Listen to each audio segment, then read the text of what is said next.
esse momento possa ser iluminado, santificado pelo Santo Espírito, e a gente possa se fortalecer uns aos outros nessa palavra, e sair daqui reanimados e certos da esperança eterna que nós temos, como assim a gente acabou de cantar, para também vivermos no eterno lar. Amém. Quero iniciar contando uma pequena situação que deve acontecer no dia a dia da vida de vocês, talvez mais especificamente daqueles que têm filhos pequenos, ou que já tiveram filhos pequenos. O pai, a mãe e o filhinho de 4 anos, eles saem para viajar, aproveitam um feriadão e vão visitar a casa dos avós do menino. E quem tem criança, ou já teve criança, ou quando se lembra do seu tempo de criança, vai reconhecer e vai lembrar de que as crianças fazem a mesma pergunta nesse contexto a cada 5 minutos. Dizendo: pai, já estamos chegando? Pai, quanto tempo falta?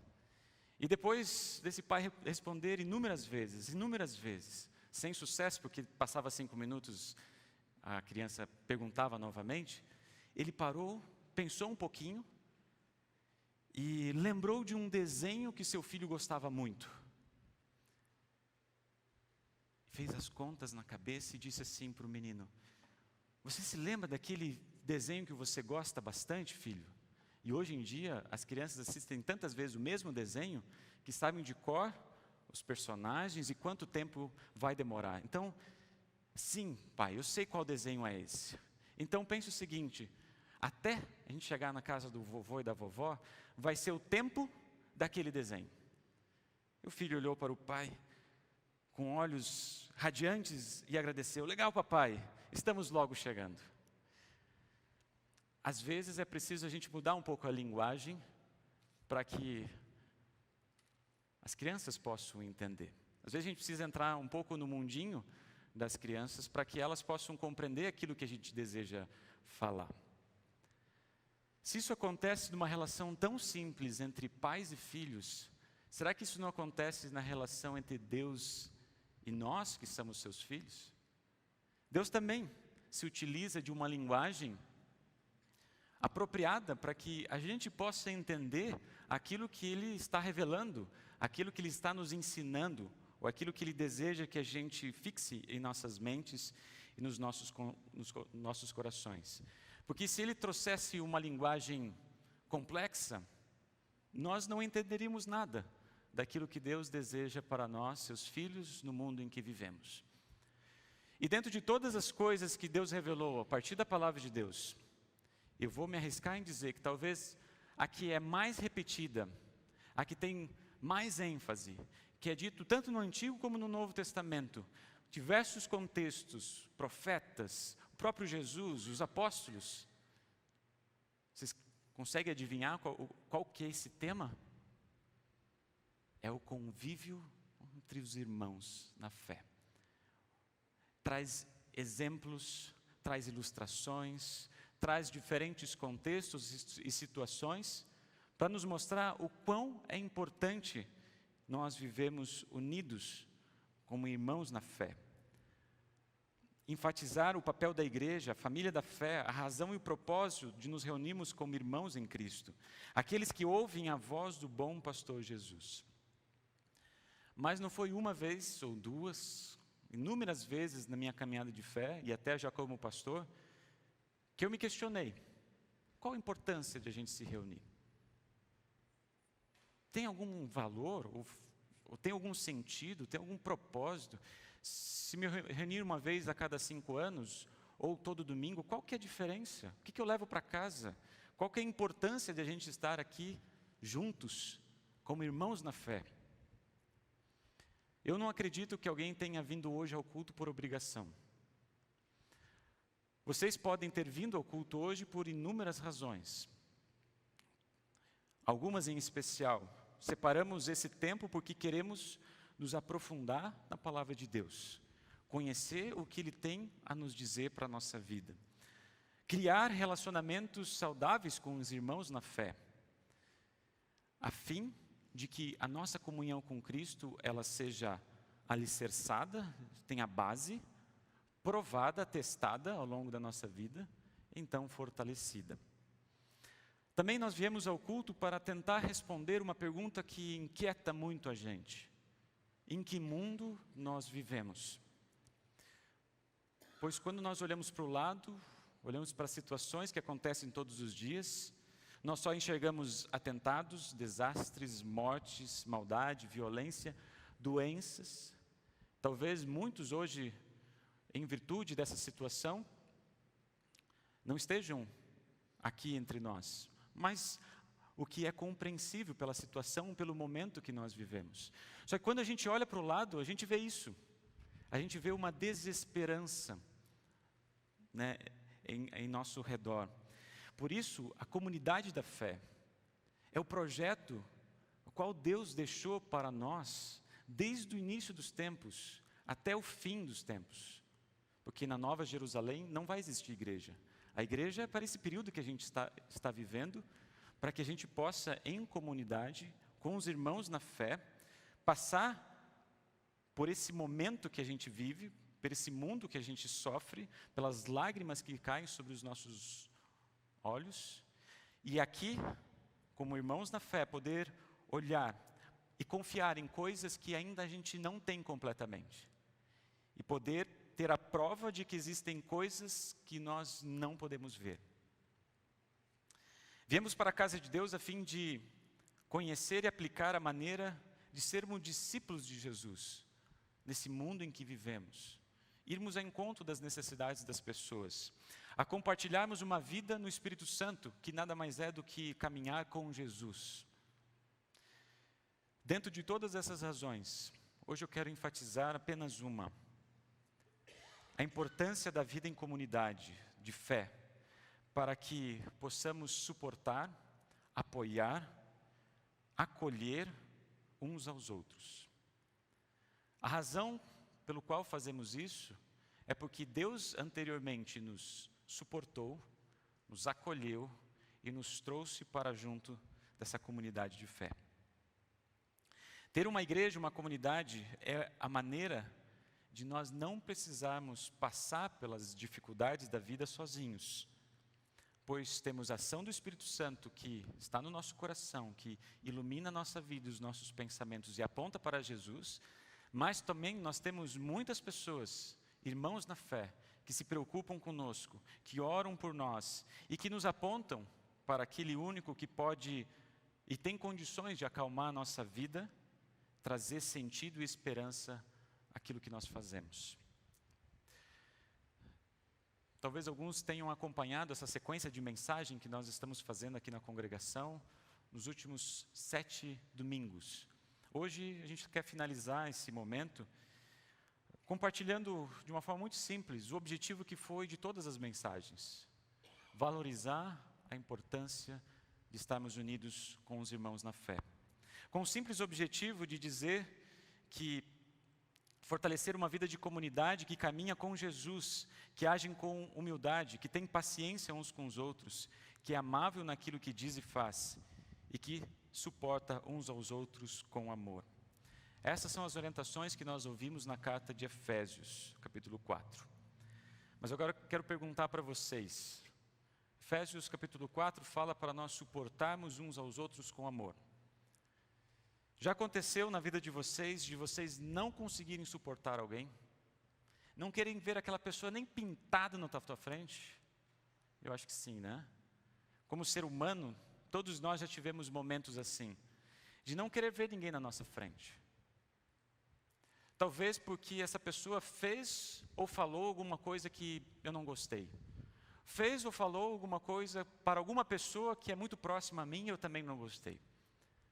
Talvez é porque eu não tenho uma mesma afinidade ideológica, política. Talvez porque simplesmente eu não gosto daquela pessoa. E a gente talvez não queira conviver com ela.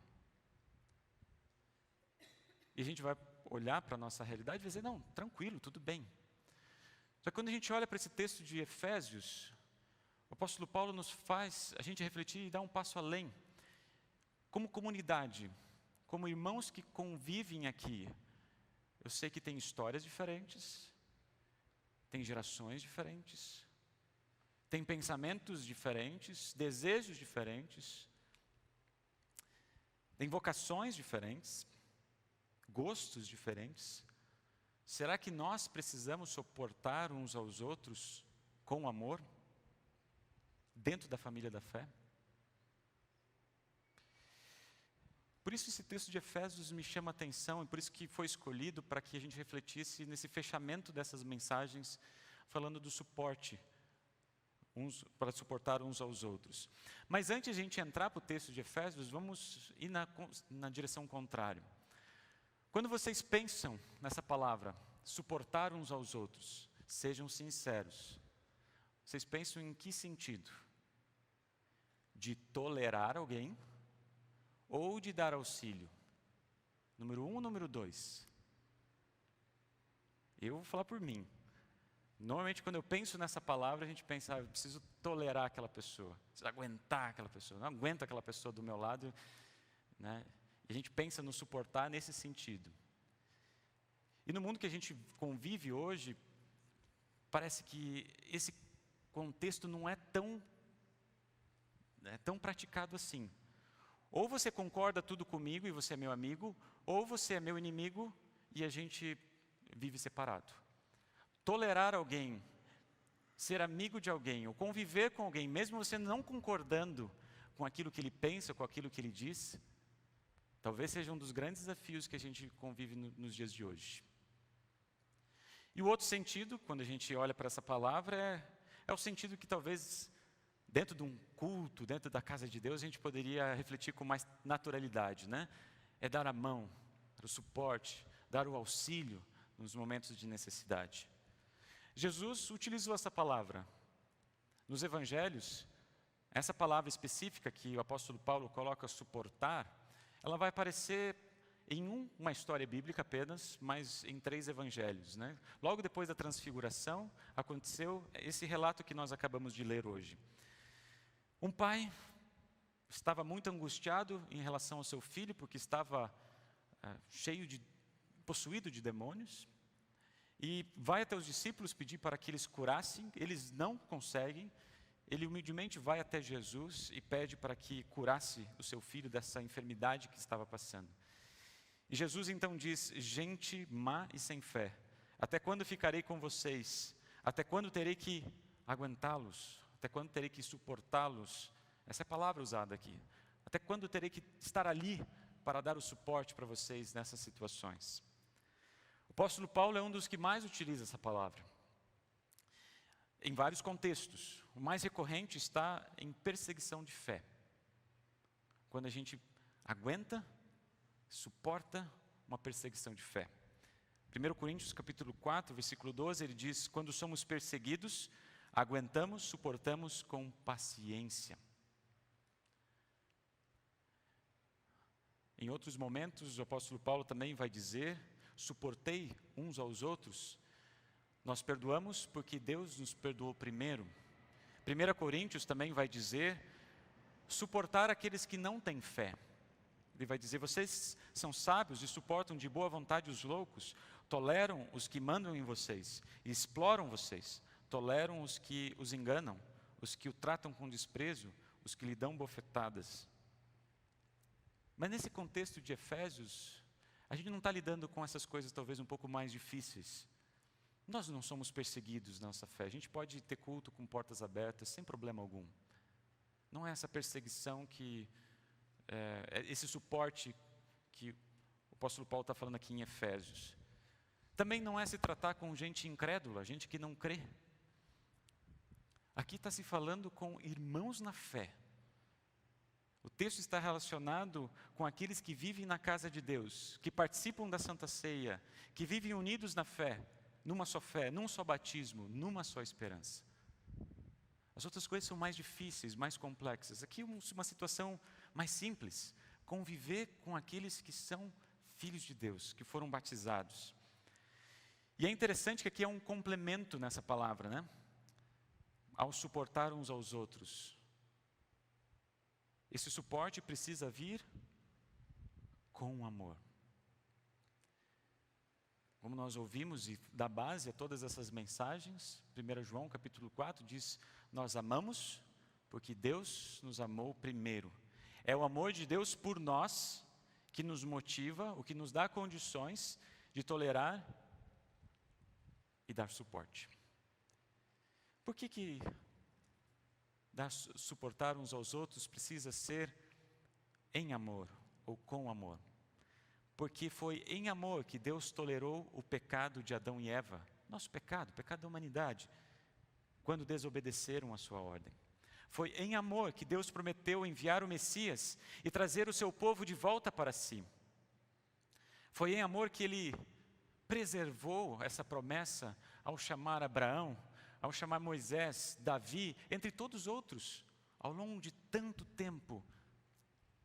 Foi em amor que Deus enviou seu único Filho para que todo aquele que nele crê não morra eternamente, mas tenha a vida eterna. É em amor que o Espírito Santo abre os nossos corações quando nós recebemos o santo batismo e fazemos parte da família da fé. Conhecemos Jesus Cristo, nosso Senhor e Salvador, e ali somos salvos. É em amor que somos chamados a irmos, a falarmos daquilo que nós recebemos de graça, da nossa esperança para aqueles que não conhecem Jesus. É em amor que aprendemos a suportar uns aos outros, os nossos irmãos na fé, a orar por eles, a perdoá-los, pois nós temos o firme propósito de conviver com eles aqui, já que nós desejamos conviver com eles lá na eternidade. Se nós desejamos que todos nós vivamos juntos na eternidade, precisamos dar um passo além e convivemos juntos aqui também, nesse mundo que a gente vive.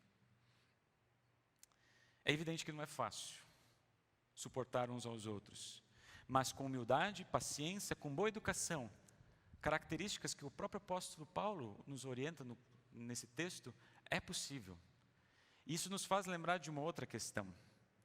Nós também erramos, nós também pecamos, nós também temos limitações, nós também machucamos as pessoas com as nossas palavras, com as nossas ações. Ou seja, meu irmão também precisa me suportar pelas minhas falhas, pelo meu pecado, pelas minhas inúmeras vezes que eu não fui ao encontro deles. Porque é importante suportarmos uns aos outros dentro do convívio de irmãos na fé.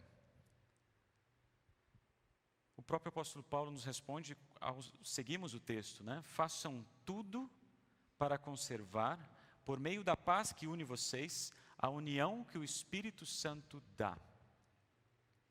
Em outras palavras, suportamos uns aos outros para que o eu não apareça, para que as nossas diferenças não apareçam, para que as nossas brigas não apareçam. É inconcebível alguém estar na casa de Deus, mas também não conseguir conviver ou tolerar com o outro só porque pensa diferente. Façam de tudo para conservar a paz. E Jesus nos dá essa paz quando Ele ressuscita no terceiro dia. Ele diz, a minha paz eu vos dou. Vivam já essa paz nesse mundo, nesses momentos. E Ele vai continuar dizendo, pois há um só corpo, um só Espírito, uma só esperança para a qual Deus chamou vocês. Há um só Senhor, uma só fé, um só batismo, e há somente Deus e Pai de todos, que é o Senhor de todos, que age por meio de todos e está em todos. 7 vezes aparece a palavra uma. 7 vezes reforça a unidade, aquilo que nós fazemos aqui como igreja. A igreja é o corpo, no qual a cabeça é Cristo e nós somos as partes. E é por isso que o Senhor nos chamou para levarmos as cargas uns dos outros, suportarmos uns aos outros com amor, para servirmos de apoio para aqueles que talvez não tenham condições de caminhar sozinhos nesse momento. Talvez alguns estejam se sentindo assim. Talvez alguns estão se sentindo que o peso que estão carregando possa ser muito maior do que eles têm condições de carregar. Sentem que suas forças estão fracas e estão com dificuldade de se levantar. Se por acaso você está se sentindo assim, dessa maneira, eu quero dizer para vocês que vocês não estão sozinhos. Vocês não estão sozinhos. Além dos muitos irmãos na fé, que diariamente, constantemente, estão orando por vocês, estão se preocupando com vocês, estão apontando Jesus Cristo, seu Salvador, nós temos o convite, Jesus de braços abertos, dizendo: venham a mim, descarreguem em mim, coloquem as cargas que vocês estão carregando em mim. E ali temos uma promessa muito bonita, que eu vos darei descanso. Vocês podem viver tranquilos, sem o peso, sem a carga que muitas vezes a gente carrega e o mundo coloca sobre os nossos corações. Jesus suportou a cruz pesada que nós deveríamos suportar. Jesus suportou os pregos sendo colocados na sua carne, os cravos, por nós. Suportou a dor, suportou os pecados de toda a humanidade, suportou o seu pecado, o meu pecado, de todos nós. Jesus Cristo suportou a morte para nos dar vida.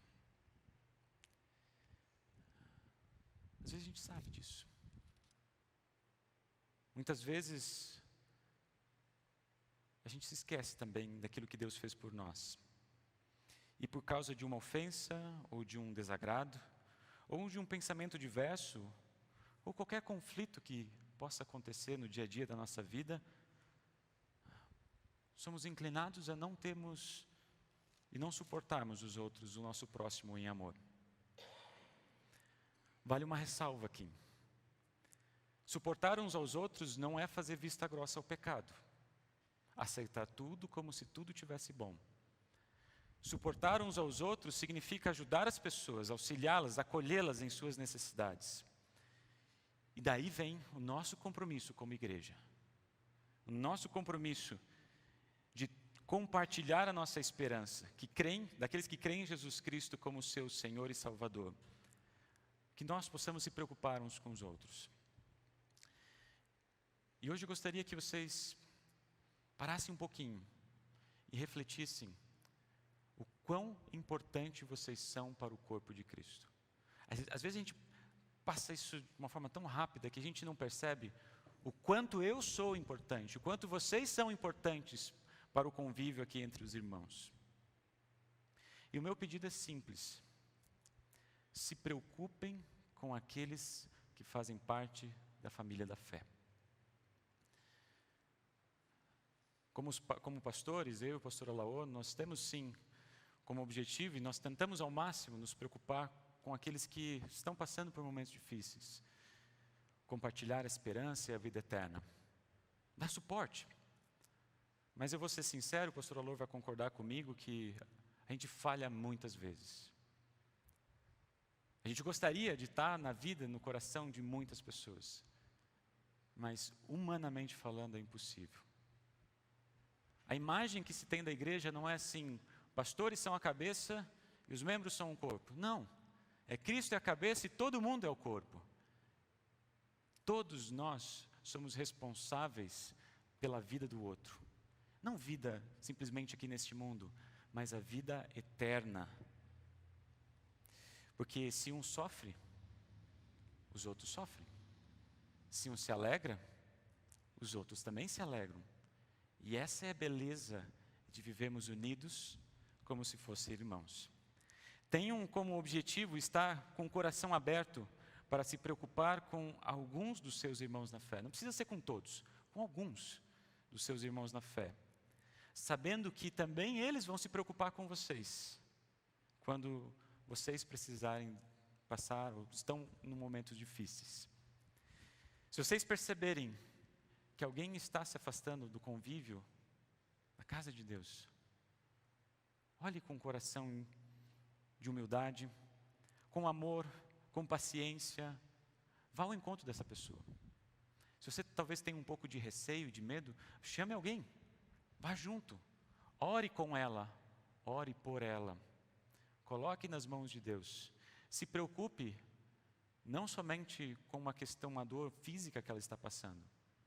Olhe além, se preocupe também com a vida espiritual dela. E nosso compromisso como irmãos na fé é se preocupar, sim, e suportar para que eles possam atravessar os momentos, os vales da sombra da morte, com segurança, e possam ser recebidos com Jesus, de braços abertos, assim como a gente cantou naquela última estrofe da nossa canção, e assim estaremos obedecendo à lei de Cristo. Não pensem que é um peso suportar a carga uns dos outros. Na verdade, é um privilégio. Se vocês têm um desejo firme e sincero de servir a Deus, eu creio que sim, vocês não precisam servir a Deus com obras sem sentido. Olhe para o próximo. Você serve a Deus servindo o próximo. Assim como nós ouvimos o apóstolo Paulo dizer, ajude uns aos outros e assim vocês estarão obedecendo à lei de Cristo. Ou, portanto, sempre que pudermos, devemos fazer o bem a todos. E ele faz uma ressalva, especialmente aos que fazem parte da família da fé. Nós temos sim um compromisso muito bonito, muito especial, de se preocupar, de apoiar, de suportar uns aos outros. Amém. Vamos nos colocar em pé. É maravilhoso ser igreja de Jesus, não é? É bom porque a gente vive com a vida um pouco mais leve, não fica aquele peso carregando sozinhos, né? A gente pode ir olhar para o próximo e dizer assim, olha, segura um pouquinho aquilo que eu estou passando, que está muito difícil. É um privilégio sermos considerados seu povo, suportando, servindo e amando aqueles que Deus coloca em nossa vida. Que assim a gente possa, com humildade, com bastante disposição e motivação, servirmos e suportarmos uns aos outros com amor.